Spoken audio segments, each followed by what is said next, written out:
Okay, so this tutorial I'm going to show you how to mix color so that you are equipped should you have to do your color yourself during this shutdown. I'm using permanent color and 20 volume developer, and the reason why you want to use 20 volume developer and not 30 or 40 is so that you're gentle and you don't blow up the cuticle, because that's what fries your hair and damages your hair. So 20 volume is just enough, no matter how gray you are, to open the cuticle, deposit the color, let it process, and then close it back up safely. So you want to make sure that you have a bowl, some type of mixer. You can use a brush, or I choose a whisk. If you have one in your kitchen, that would be better than using your brush, because it gets clunky and cakey and it's hard to apply that way. And then you need a scale, and I'm sure we all have one in our kitchen already. If not, Target's still open. So when you put your bowl on your scale, it's gonna measure your bowl. So I work in grams rather than ounces. So you want to set it to 0. So 0 grams. So now we have a clean start. First impression, you OPN. We should be closer than friends. If you OPN. Amount of retouch or regrowth, about 1/2 inch, and that's where you want to be. If it's anything less than that, just use root touch-up spray. Don't try to color it, because then likely you're going to overlap and damage your hair. So this is what you need, at least 1/2 inch regrowth. What I like to do is outline the section, and that is after you have already sectioned it in 4. And your partings don't have to be perfect, but as close to clean as you can possibly part it. The cleaner you work, the less likely you are to miss a spot. There's nothing worse than going through the trouble of applying your color and rinsing it out, and you still have gray in certain areas, and that's what we're trying to prevent.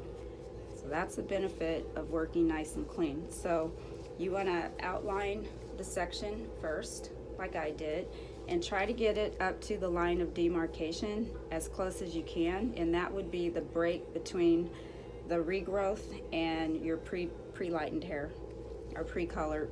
Doesn't have to be lightened. So from there, you take a section, like a triangle section, where you start in the corner and you just work your way down until you get to you meet the hairline. So that's what I'm going to do.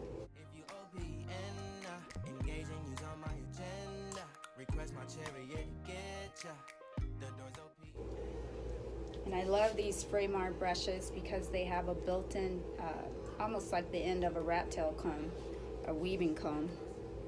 So you can work through in part, and you can get those on Amazon. Framar. I don't work for Framar, but you can get it on Amazon. Another little trick I like to use, you can hit this side and this side at the same time by brushing the top, the previous section downward and into the next section. Then when you part, and don't make your parts too wide or you're not going to get in between. When you part, you've already got product on the hair, and then you save product that way too, because you don't have to apply as much.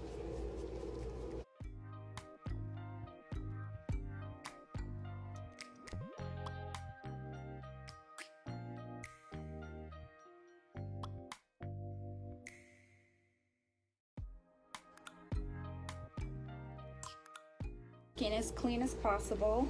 You know, if you see before the color dries too much, you can wipe, but you don't want to wipe the color off and end up with the gray hair, so be careful. I happen to have a wow comb where the roller spins so that the product doesn't move past the area that you've applied it. But it doesn't matter. Whatever comb you have would be fine. Just comb through and stop at where you've applied the color, the end of where you applied the color, because you don't want to pull it through onto previously colored hair and risk any damage. Though, since I have the wow comb, this red thing spins, it keeps the hair in one place when I come through.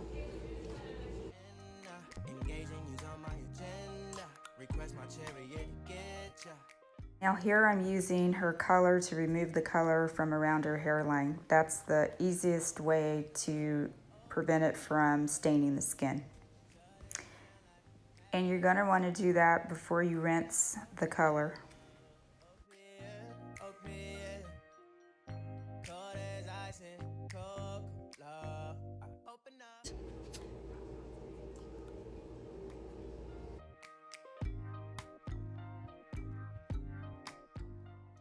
Thank you for watching, and don't forget to hit the subscribe button. Until next time, bye.